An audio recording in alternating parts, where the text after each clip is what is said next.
Pada periode tersebut dinamakan Angkatan Kisah. Ada juga yang menyebutnya Angkatan 50-an.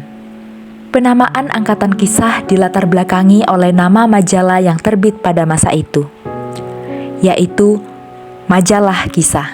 Majalah ini adalah majalah sastra pertama di Indonesia yang muncul sejak 1953 hingga 1957. Setelah tahun 1950, Republik Indonesia merdeka sepenuhnya dalam arti sosial dan politik. Tidak ada lagi ancaman Belanda yang harus dihadapi dengan kekuatan senjata. Para pemimpin Indonesia setelah tahun 1950 adalah generasi yang memperoleh pendidikan politiknya dari Belanda pada khususnya dan dari negara-negara barat pada umumnya. Oleh karena itu, diangkatlah sistem demokrasi liberal di Indonesia. Namun pada realitanya, praktik demokrasi liberal yang dahulu pada zaman penjajahan didambakan akan membawa negara ke arah kesejahteraan, terbukti hanya memberikan frustasi nasional, sehingga menimbulkan situasi serba krisis. Situasi tersebut diantaranya adalah krisis kepercayaan, krisis kebudayaan, termasuk pula krisis sastra. Situasi serba krisis ini memengaruhi hidup kesusastraan Indonesia sehingga muncullah krisis sastra. Namun, ada pula pendapat yang mengatakan bahwa tidak ada krisis sastra, yang ada hanyalah krisis ukuran dalam menilai sastra, yaitu pendapat dari H.B. Jassin. Alasan yang ditemukan oleh mereka yang berpendapat adanya krisis sastra adalah kurangnya jumlah buku yang terbit.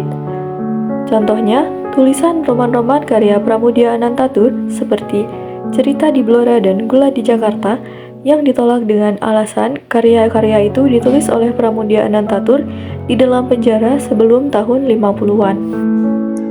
Alasan lain dari krisis sastra juga merupakan dampak dari adanya krisis ekonomi. Banyaknya pemimpin yang korupsi sehingga kekurangan anggaran dalam menerbitkan buku-buku, sehingga para sastrawan terbatas dalam menyalurkan karyanya dalam bentuk roman besar seperti novelet atau novel. Hal tersebut berdampak pada salah satu ciri-ciri dari Angkatan Kisah, yaitu karya sastra didominasi cerpen. Cerpen mendominasi karya sastra pada periode 1953 sampai dengan 1961 disebabkan oleh tipisnya majalah kisah yang menjadi media dalam menerbitkan karya sastra. Selain itu, cerpen merupakan bentuk karya sastra yang relatif mudah dikerjakan oleh para calon sastrawan.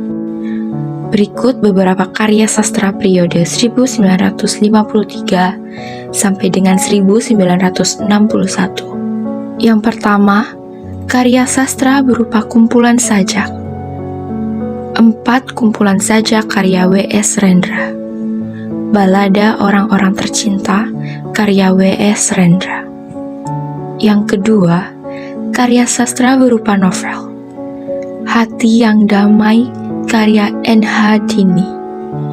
3 Kota karya Nugroho Noto Susanto. Yang ketiga, karya sastra berupa kumpulan cerpen. 2 Dunia karya N.H. Dini. Terang Bulan Terang di Kali karya S.M. Ardan.